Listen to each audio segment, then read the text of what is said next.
Setelah jalan 4 bulan, 5 bulan, kan biayanya bengkak. Terus akhirnya bilang, waduh saya ini rugi nih, kamu beli aja semua, terpaksa saya beli semua. Fair. Orang selalu ketika kita naik tangga, setahap demi setahap, setahap demi setahap, orang lain bilang kita terlalu lambat, betul? Tetapi dia yang melihat ketika kita semakin ditambah dengan waktu, dia akhirnya ketinggalan jauh Bapak Ibu. Paham maksud saya? Ternak ini loh tambah banyak dengan sendirinya. Tanaman tambah banyak dengan sendirinya. Karena kebutuhan yang saling melengkapi. Kita ini hidup dari TikTok-nya ini saja. Tahu TikTok-nya ya? Jadi dari kambing butuh pakan, pakan butuh pupuk. Pakan dijual untuk operasional. Kita cuma terima sisa. Tapi semakin lama, semakin besar, terakhir jadinya sungai. Kalau bisnis dengan cara ini bisa diterima kira-kira? Petani BSM sehat pagi sehat. Assalamualaikum warahmatullahi wabarakatuh. Selamat pagi. Salam sejahtera bagi kita semuanya. Om Swastiastu, Namo Buddhaya, dan salam kebajikan. Bapak Ibu, kita akan melanjutkan konsep pertanian terpadu. Bagaimana kita melakukan dan bagaimana kita memulai, itu yang paling penting. Begini konsepnya. Kita di dalam bisnis, seringkali seandainya kita melihat satu bisnis, yang kita lihat itu adalah 2/3 di atas. Yaitu adalah hasil. Yang ada di YouTube semua bercerita tentang kesuksesan, tentang apa yang nampak. Sehingga apa? Banyak orang gagal karena apa? Begitu ada problem, mereka pasti terpukul dan hancur. Karena mereka hanya berpikir cuman berapa modal, berapa hasil, kapan BEP, dan bagaimana menjalankan. Kalau konsep ini bagi orang-orang yang sudah ahli, itu bisa. Tetapi bagi pemula, ini akan sangat sulit. Kenapa saya katakan sangat sulit? Seperti misal, sekarang banyak trending pertanian itu di pertanian-pertanian yang mahal. Banyak anak-anak muda bertani seperti tanam cabai, tomat, terus habis gitu tanaman-tanaman yang melon, semangka, yang cenderung mahal. Dengan alasan adalah sama-sama kerja, kepingin hasil yang besar. Tetapi minta maaf, semua itu kan menjadi pilihan semua orang. Sehingga terjadi peperangan yang luar biasa di sana, terutama di bidang market. Kemudian yang kedua, karena mereka merasa ini harus berhasil, mereka melakukan segala cara. Dengan obat-obatan yang mahal, dengan pupuk-pupuk yang mahal, sehingga apa? Membuat biaya produksi semakin mahal. Kemudian banyak juga anak-anak muda hari ini yang berusaha, bukan hanya anak muda, orang-orang yang purna pun, mereka main ke sana, bisnis di sektor itu. Sehingga apa? Biayanya luar biasa jadi besar. Padahal Bapak Ibu bukan itu yang utama. Di dalam pertanian terpadu, kalau konsep saya secara pribadi saya nyebutnya dengan teori sumber air. Apa yang kita maksud dengan teori sumber air? Teori sumber air itu berbicara begini. Sumber air itu Bapak Ibu besar atau kecil kira-kira? Kecil. Sumber air itu tidak sebesar dari dampaknya. Mungkin cuma mata air yang kecil, yang tidak terlalu besar. Mungkin kapasitasnya mungkin liter per menit. Atau berapa, tidak terlalu besar lah pokoknya. Tetapi dari satu sumber air, ini akan konsepnya akan menghidupkan pohon. Pohon-pohon mulai hidup. Di mana ada air, di sana ada kehidupan. Setuju ya? Di mana ada air, di sana ada kehidupan. Jadi ketika air mulai mengalir, ada pohon tumbuh. Pohon tumbuh yang menjadi banyak, ini akan menjadi hutan. Ketika hutan ini menjadi rimbun, akarnya semakin banyak, akarnya semakin besar, maka hujan yang turun dari atas itu akan tertampung di situ. Yang membuat akhirnya kalau dulu sumber airnya cuma satu, gara-gara ada hutan muncul beberapa mata air. Dan semakin ke bawah semakin besar. Maka terakhir akan muncul sungai yang bisa menghidupi satu kota. Itu diawali cuma dari satu sumber air ini. Di dalam bisnis yang saya lakukan Bapak Ibu, kenapa saya dulu sering kali gagal di dalam bisnis? Karena bisnisnya adalah parsial. Bisnisnya itu bisnis yang di ujung ini. Contoh hari ini, orang melihat YouTube, oh ternak kambing, oh ternak domba, oh bertanam cabai, bertanam tomat, semua hanya parsial. Sekotak. Hasilnya apa? Ketika ada masalah langsung habis, langsung bangkrut. Nah, dunia modern dia mengajarkan yang sini ditambah dengan satu kata namanya teknologi. Disinilah minta maaf, orang pinter selalu menang. Saya kasih contoh, kenapa orang pinter akan selalu menang di sini? Saya kasih misal Pak Manurung boleh ya, saya kasih contoh ya. Pak Manurung nih, ketika dia purna atau ketika dia mau purna, pasti persiapannya adalah setelah purna apa yang akan dikerjakan. 99% pegawai berpikir seperti itu. Akhirnya apa yang digunakan? Tabungan, betul? Tabungan diinvestasikan dengan asumsi berhasil di atas 75%. Apakah betul seperti itu? Ketika kita main ke sini berarti yang kita lihat adalah teknologi. Teknologi itu Pak isinya orang pinter. Isinya orang pinter. Dan orang pinter rata-rata, minta maaf, memanfaatkan peluang. Yang ada di sini siapa? Teknologi, ada pabrik pakan. Semua yang besar-besar ada di sini. Raksasa-raksasa itu tinggal di situ. Sehingga menguasai satu sektor bisnis dengan teknologinya, dengan konsepnya. Dan itu justru akibatnya membuat orang menjadi tidak bisa mandiri. Karena apa? Dia akan tergantung di sini. Contoh, siapa yang peternak ayam petelur? Yang sudah kapasitas di atas 10.000 gitu ada? Ayam petelur, tahu ya ayam petelur ya? 80% pakannya adalah pabrikan. Berani tidak dia resiko ganti pakan? Tidak berani. Apa alasannya tidak berani? Pasti langsung terjadi drop. Nah, karena dia tergantung, kalau pakan mahal kira-kira tetap dibeli enggak? Contoh, gara-gara jagung kemarin mahal, semua dibeli, ekonomi tidak bagus, sehingga harga telur tetap murah. Apa yang terjadi? Petani akan selalu tombok, selalu tekor. Lele juga sama. Harga itu tidak bisa dipegang. Harga pasar tidak bisa dipegang. Karena harga pasar itu tidak bisa ditentukan. Lah, kalau lele yang tergantung ke pakan pabrikan, apapun yang terjadi harus tetap beli, betul atau tidak? Sehingga terjadi masalah sedikit saja. Seandainya nih harga bahan baku pakan naik, harga pasar tidak bisa disuruh naik. Kalau kita tidak punya modal besar, 1-2 kali periode habis. Modalnya kesedot semua ke situ. Nah, karena itu ini pilihan kita. Banyak orang komplain ke saya, banyak orang protes ke YouTube saya. Karena apa?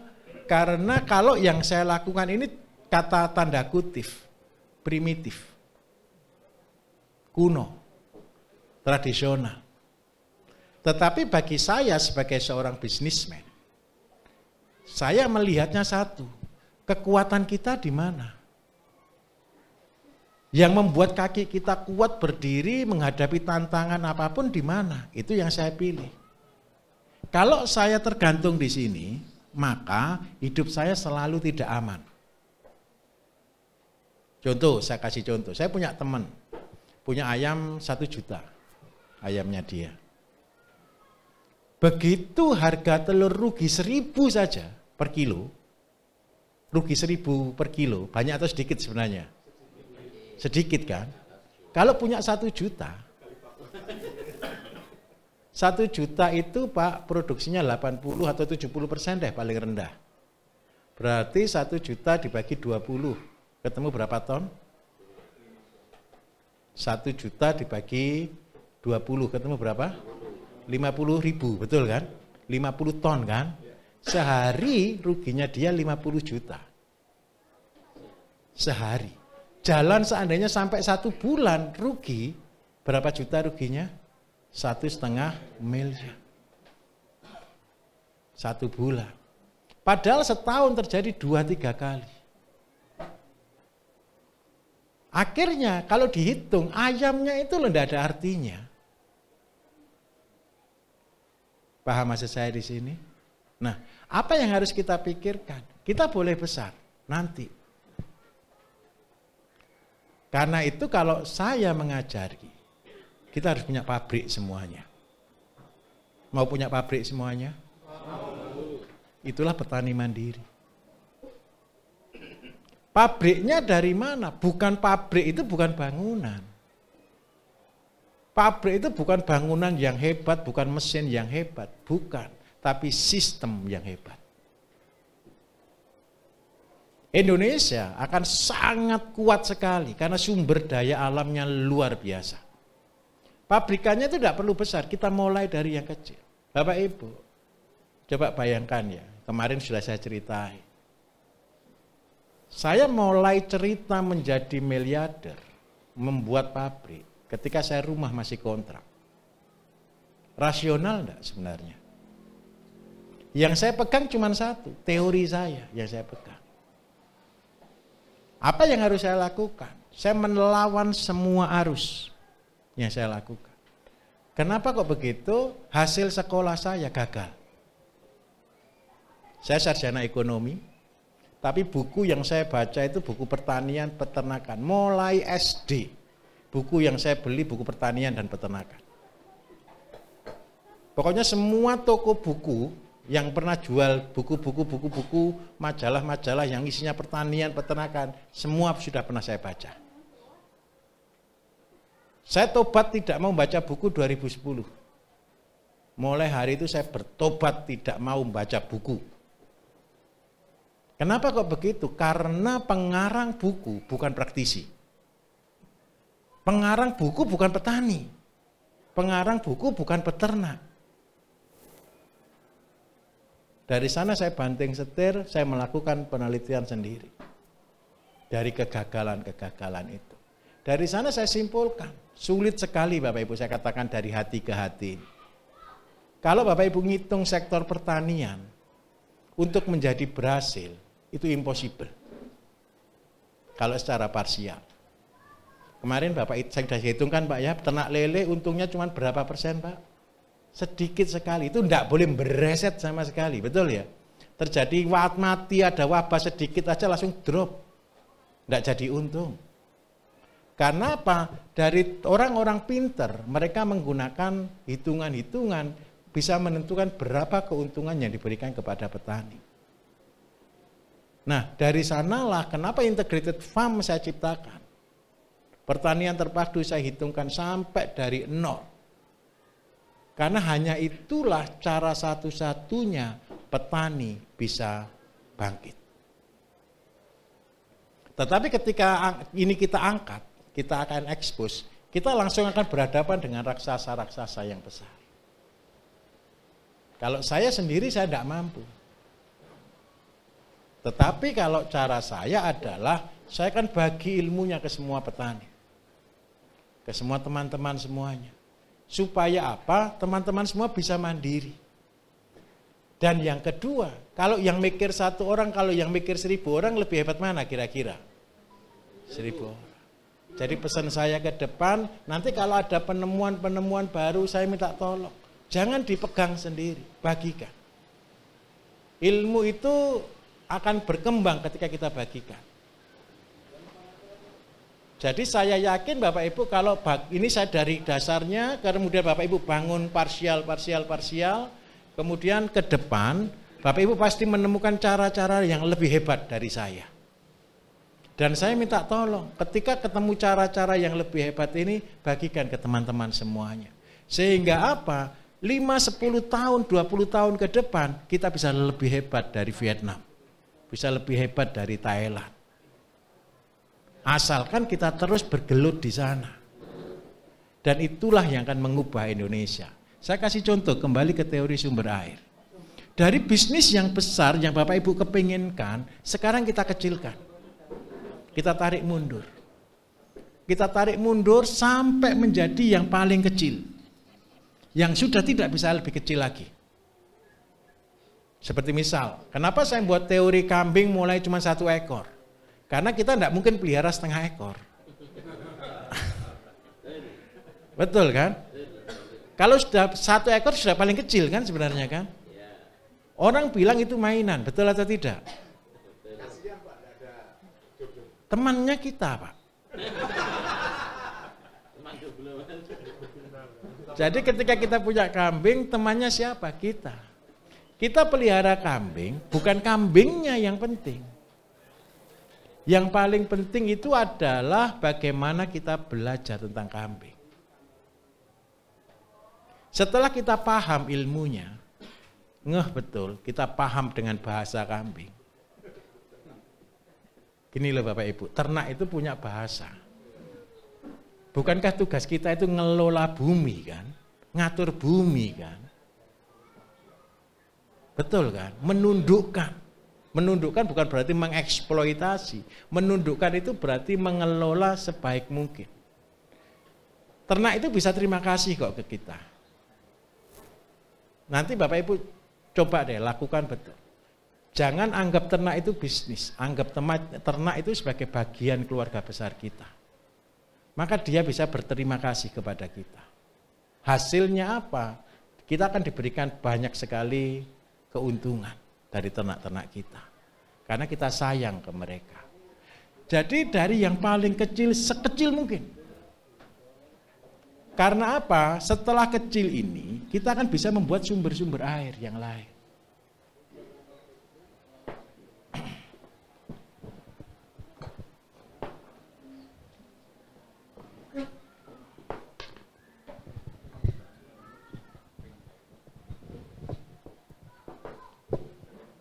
Kecil ini harus menghasilkan. Harus menghasilkannya adalah membuat satu sistem yang tidak terputus. Seperti misal ini sudah sering sekali saya ajarkan, kalau saya punya kambing, maka saya bertanggung jawab terhadap kambing saya. Betul ya? Tanggung jawabnya satu, besar atau kecil kalau cuma 1 ekor kambing? Kecil. Kalau kecil aja kita tidak bisa bertanggung jawab, jangan berharap minta yang besar. Impossible. Apa yang paling penting? Kambing kita perlu pakan. Kalau pakan cuman merumput biasa, cari rumput ngasih makan, itu pun bukan sistem. Tapi di dalam pertanian terpadu, kita harus cari pakan yang juga menghasilkan. Ini pohon ini. Gara-gara punya satu sumber air, kita tanam pelihara kambing satu. Satu kambing ini butuh biaya. Bagaimana biaya ini bisa menjadi satu kehidupan? Maka saya mulai belajar tanam jagung. Jagungnya untuk apa? Untuk pakan kambing. Berapa banyak jagung yang kita pelihara untuk satu kambing? Kita mulai belajar. Karena 1 ekor kambing itu butuh 4 kilo pakan setiap hari. Yang 1 bulan berarti butuh 120 kilo pakan. Maka saya harus menyiapkan kambing. Kalau seandainya saya langsung kepengen belajar, saya mau jadi petani yang profesional. Yang mau cari rumputnya 1 bulan 1 kali. Berarti kita harus siapkan pakan 120 kilo untuk 1 bulan. Kalau saya cuma cari rumput biasa, itu kos. Karena cari rumput itu sebenarnya biaya. Bagaimana bisa menghasilkan? Kita bisa tanam sayur, kita bisa tanam singkong, daunnya untuk kambing, singkongnya dijual. Kita juga bisa tanam jagung, jagungnya dijual batangnya untuk kambing. Coba nih saya kasih contoh. Gara-gara saya pakai tanam jagung, satu bulan saya butuh 120 kilo pakan. Umurnya jagung berapa bulan? Kalau untuk jagung muda, anggap aja 2,5 bulan ya, 75 hari ya. Berarti kalau 75 hari saya genapkan 80 hari, berarti butuh pakan 320 kilo. 1 kilo pakan tebon jagung itu butuh 3-4 batang. 3 batang pohon jagung. Seandainya kita anggap aja 4 lah. Atau 3 lah, benernya 3 lah, saya hitung 3. Berarti 130 kilo dikalikan 3. Berarti ada 960 batang.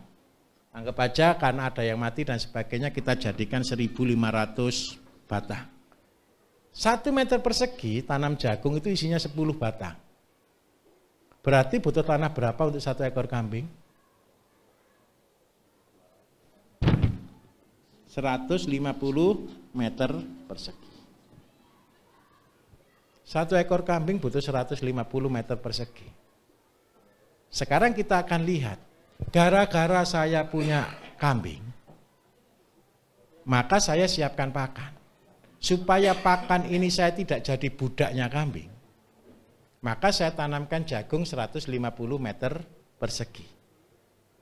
150 meter persegi berisi 1.500 tanaman yang mungkin hidup bagus, anggap aja di 1.000 tanaman.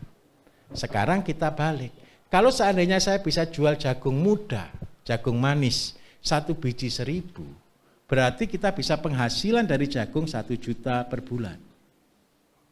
Sekarang kita naikkan. Harga kambingnya lo cuma 1 juta. Paham maksud saya? Bonus dari kambingnya 1 juta. Paham maksud saya di sini? Sehingga biaya kambing sama penghasilannya lebih besar mana kalau begini? Dari pakannya. Lebih besar dari pakannya pendapatan kita. Paham maksud saya di sini? Inilah pohon. Terus jangan tahu teori ini langsung pelihara 40, 100, langsung jangan ya. Nanti mati juga. Karena kambing itu bukan cuma butuh makan. Kambing juga butuh perawatan. Jangan sampai kambing itu sakit. Jangan sampai kambing itu menderita.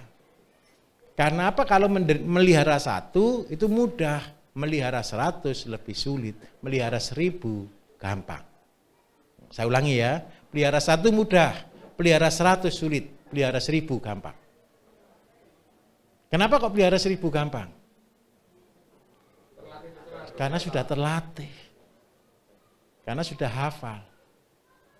Jadi dalam pendapatan Bapak Ibu ini saya minta maaf, dulu ada teman, dia cerita gini, orang cari mecah telur, cari penghasilan 1 juta per bulan, itu susahnya minta ampun, UMR lah anggap aja, itu susahnya minta ampun. Tetapi kalau orang bisa menembus penghasilan di atas 30 juta, untuk sampai 100 juta, dia jadi mudah semua cari uang. Tapi level cuma 100 juta. Tapi kalau orang sudah bisa penghasilan 1 M per bulan, untuk punya penghasilan 10 M per bulan, sudah mudah. Karena caranya sudah lebih pintar lagi cari uangnya. Sama di dalam peternakan. Berternak 1 mudah, sampai 100 sulit.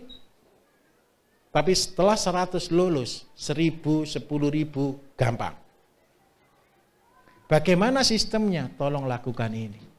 Di dalam teori saya sebenarnya berapa lama sih kita sekolah? 3 tahun. Fairnya itu angka 3 tahun itu angka sekolah. SD itu 6 tahun. Tapi sebenarnya bukan 6 tahun harusnya. 3 tahun, 3 tahun. 3 tahun pertama itu masa-masa adaptasi sekolah, 3 tahun kedua baru sekolah SD, SMP 3 tahun, SMA 3 tahun, kuliah pun sebenarnya cuma 3 tahun. Angka 3 tahun itu keramat untuk pendidikan. Karena itu kalau gerak jalan 1, 2, 3 dilepas. Ini serius, saya tidak tahu siapa yang buat. Jadi Bapak Ibu, inilah konsep dasarnya. Kalau pelihara ayam, kenapa 10 ekor? Itu harapannya adalah dari limbah rumah tangga kita sendiri. Yang supaya no cost, tidak ada biaya. Tugas kita hanya belajar, mengembangkan. Nah, kalau sudah punya kambing, punya ayam, kita mulai pinter ngatur pakannya.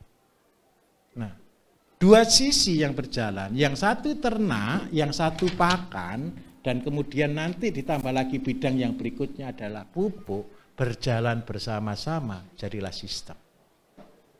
1 tahun, Bapak Ibu sudah punya pabrik mini. Pabriknya di mana? Ya di rumah kita. Tetapi gara-gara ternaknya tambah lama, tambah banyak, maka yang terjadi pakannya tambah lama, tambah banyak, secara otomatis pabriknya tambah lama, tambah banyak, dan tambah besar. Kalau dengan cara begini kerja itu enak atau tidak kira-kira? Kalau begini ringan atau enggak di pikiran kita?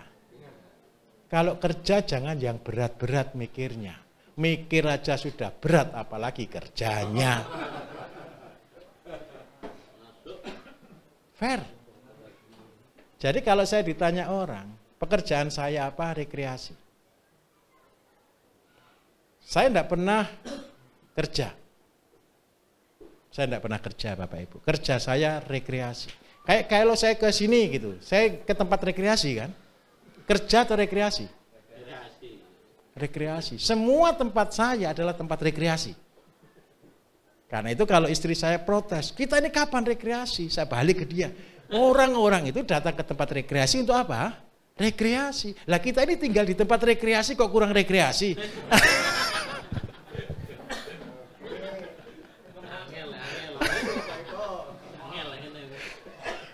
Rekreasi itu ketemu orang atau tidak Bapak Ibu? Siapa pernah rekreasi? Coba, ketika datang ke tempat rekreasi apa yang dilakukan? Lihat orang, betul kan? Lihat-lihat, terus habis gitu duduk, betul kan? Pesan makanan, betul kan? Makan, minum kan sudah kan? Kita juga sama kan? Dari sana, tempat kita ini akan jadi tempat rekreasi. Kenapa kok tempat rekreasi? Percayalah. Bapak Ibu kan datang sambil ngasih makan ternak. Pernah rekreasi ke kebun binatang? Pakannya aja beli. Ngasih makan ternak lagi. Lihat orang lagi. Masuknya bayar lagi. Lah, kalau ini rekreasi kita beda. Kita cari makanan ternak, kita simpen, kita sambil main-main, kita sambil kasih makan ternak. Rekreasi. Nomor 1, keberhasilan dimulai dari pikiran yang ringan. Terus yang kedua, ketika ini jalan, saya minta tolong, ini wajib mulai bercerita ke orang, sharing. Apa yang kita ceritakan, apa yang kita kerjakan. Saya sedang mengerjakan ini, saya mengerjakan ini. Dari sana akan muncul 2. Yang pertama adalah kritik, dan yang kedua adalah masukan yang membangun. Semakin banyak teman-teman datang ke tempat kita, semakin banyak memberi ide. Walaupun 5-20% merendahkan. Fair, tapi itu menjadi cambuk bagi kita.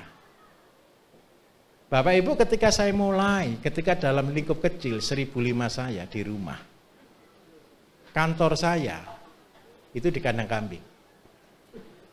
Siapapun tamunya, saya temui di depan kandang kambing saya. Kambingnya cuma 3 ekor lagi. Betapa spesial itu kambing. Saya ngopi sama kambing. Saya makan sama kambing. Saya terima tamu sama kambing. Sampai berapa lama? 2 tahun waktu itu di situ. Ada teman saya, sahabat saya, setiap kali dia datang ke situ dia pasti cerita, kamu ini apa yang kamu kerjakan, ini untungnya berapa, penghasilanmu lo berapa, kamu kerja kayak gini. Gitu.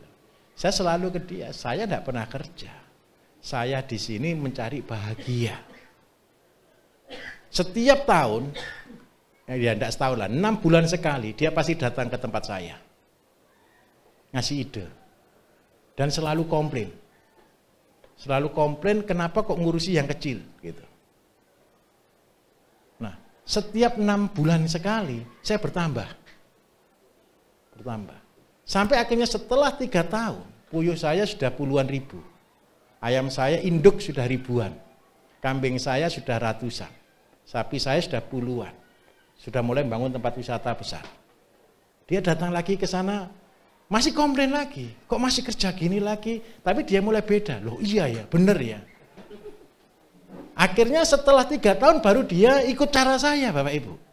Langsung beli kambing 400, beli sapi 40 gitu ya. Terus saya bilang, ini salah lagi. Loh kalau cuma beli 1 enggak untung. Setelah jalan 4 bulan, 5 bulan kan biayanya bengkak. Terus akhirnya bilang, waduh saya ini rugi nih, kamu beli aja semua. Terpaksa saya beli semua. Fair. Orang selalu ketika kita naik tangga, setahap demi setahap, setahap demi setahap. Orang lain bilang kita terlalu lambat. Betul? Tetapi dia yang melihat ketika kita semakin ditambah dengan waktu, dia akhirnya ketinggalan jauh Bapak Ibu. Paham maksud saya? Ternak ini loh tambah banyak dengan sendirinya. Tanaman tambah banyak dengan sendirinya. Karena kebutuhan yang saling melengkapi. Kita ini hidup dari TikTok-nya ini saja. Tahu TikTok-nya ya? Jadi dari kambing butuh pakan butuh pupuk. Pakan dijual untuk operasional. Kita cuma terima sisa. Tapi semakin lama, semakin besar, terakhir jadinya sungai. Kalau bisnis dengan cara ini bisa diterima kira-kira? Saya minta tolong, di dalam pertanian 2 kata kuncinya, ketekunan. Tekun. Dan yang kedua adalah apa Bapak Ibu? Kita perlu ikhlas. Kita perlu bersyukur. Sampai seandainya Bapak Ibu nanti berhasil jadi orang kaya, jadi triliuner lah saya katakan. Percayalah, Bapak Ibu cuma makan sehari 3 kali. Betul ya? Tidak gara-gara Bapak Ibu jadi orang kaya terus makan sehari 12 kali, tidak. Dan percayalah ketika besok sudah kaya, makanannya tidak seperti hari ini. Semakin Bapak Ibu kaya, semakin takut untuk mati. Jadi yang dimakan penderitaan. Makan sayur, makan tanpa garam, minyaknya aja pilih-pilih. Tidak bisa lagi yang heboh-heboh makannya. Makan daging aja harus dibatasi. Makan durian boleh, jangan banyak-banyak. Nah, karena itu, Bapak Ibu akan bisa bersyukur ketika melewati step by step. Langkah demi langkah. Dan kita tidak menjadi orang sombong. Satu yang selalu saya sampaikan kepada teman-teman saya, kepada Pak Bambang CS dan pasukannya. Satu, kita boleh menjadi orang berhasil, tapi kita tidak boleh berubah jati diri kita. Kita harus tetap menjadi seorang yang sederhana. Karena apa Bapak Ibu? Semua keberhasilan di ternak, di sektor pertanian, itu hanya tergantung. Kalau angka 1-nya hilang, habis semuanya. Paham maksud saya? Karena itu perbanyak bersyukur. Dan ketika kita kuat, tidak ada yang bisa menggoyahkan kita. Biarpun di luar kena pakan mahal, kita tetap bahagia. Karena apa? Tidak terpengaruh. Betul atau tidak di sini? Biarpun di luar harga murah, kita tidak terpengaruh. Kalau perlu jual lebih murah untuk menolong orang lain. Karena semua akan berkata zero cost.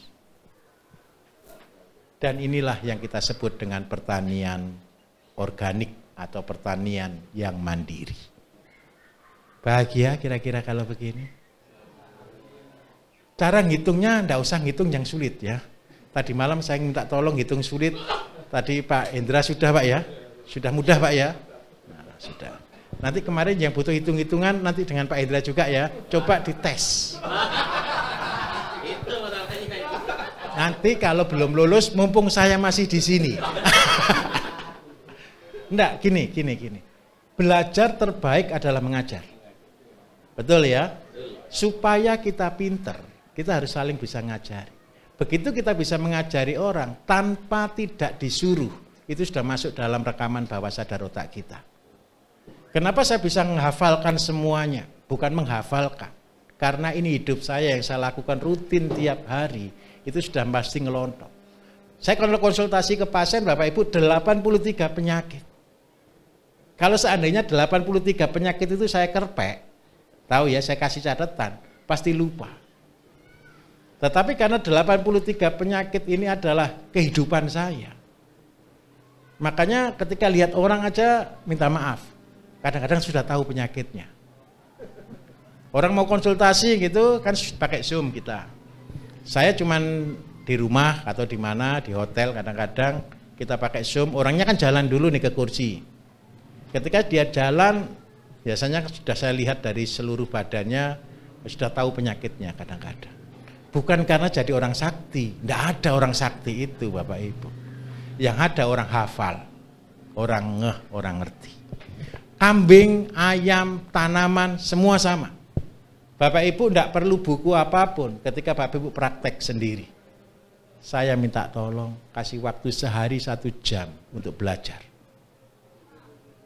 Waktunya berapa lama? 3 tahun. Banyak orang komplain, Pak 3 tahun kok lama sekali.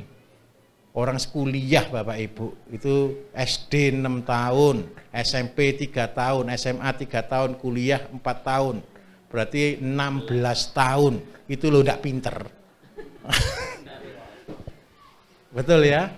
Bapak Ibu nanti jadilah profesor di sini.